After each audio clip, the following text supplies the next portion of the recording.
But we begin with two young women who you just heard from and what they're showing us about how devastating gun violence can be.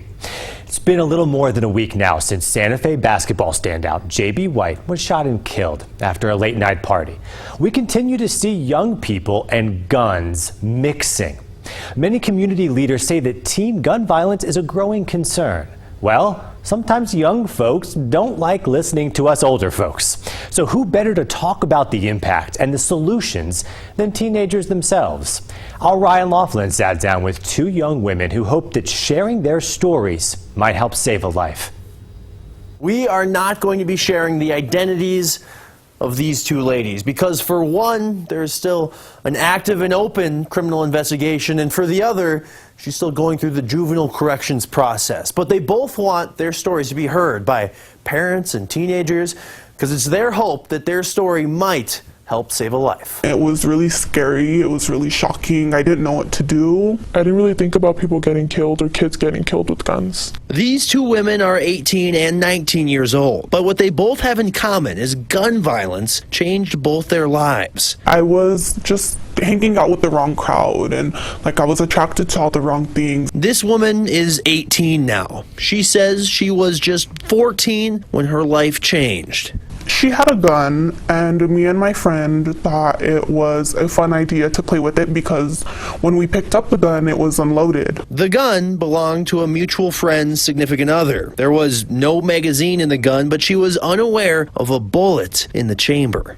Honestly, when I think about going back to that day, I just remember after seeing the gunfire, I turned around, I started crying. I didn't want to see, everything. I cried. She faced the consequences of killing her best friend in the juvenile correction systems in New Mexico. She says she's still on probation. When you don't expect it, it traumatizes you.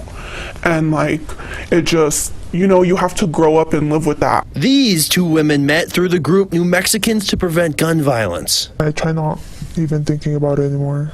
This young woman is 19, but today she doesn't like to remember what happened to her friend, Vanessa Ordonez, back in August 2018. He was just out trying to have fun on a Sunday. I think it was a Sunday afternoon. It's a story we've heard before. Law enforcement said an alcohol-infused party led to fights and then someone pulled out a gun. This teenager said she was supposed to be there, invited by her friend Ordonez. I can feel that all of us felt really guilty. Because at least I know that if we would have been there, we wouldn't have let that happen. Ordonez was run over and shot. She was 16. Valencia County sheriffs say they have a suspect, but nobody's been arrested. There's kids that I know that come from great homes, great parents, that are literally silver spoon fed, and they still want to sell drugs and have guns and just hang around the wrong people and party a lot. The problem of teenage gun violence, as these ladies see it, is multifaceted. But the first is a lack of quick consequences.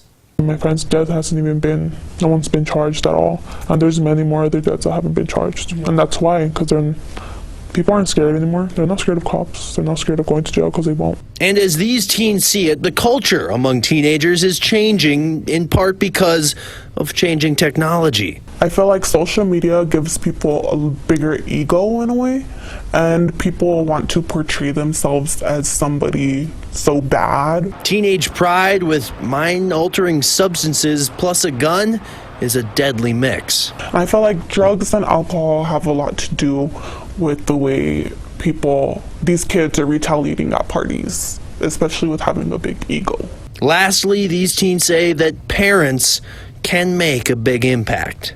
It's good as a parent to know what your kid's doing, what your kid's around, which attracts your kids. Now these two are hoping sharing their stories might resonate with their teenage peers. And these boys nowadays, girls too, are using guns just to have them, to show them off, and then they end up in a bad situation. Our generation just has a lot of pride, and they can't put it aside. Now these women are speaking to other kids. They say the middle schoolers are especially receptive, and they hope by sharing their stories it might spark a useful conversation between parents and their kids.